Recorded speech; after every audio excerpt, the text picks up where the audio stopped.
Hari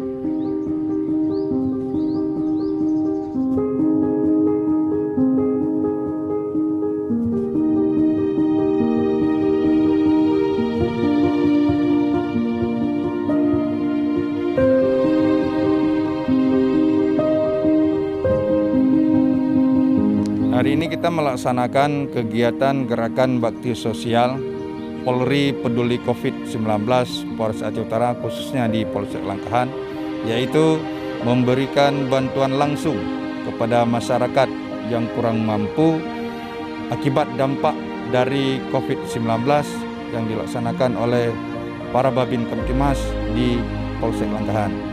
Demikian, semoga ini menjadi amal ibadah dan bermanfaat kepada masyarakat. Terima kasih.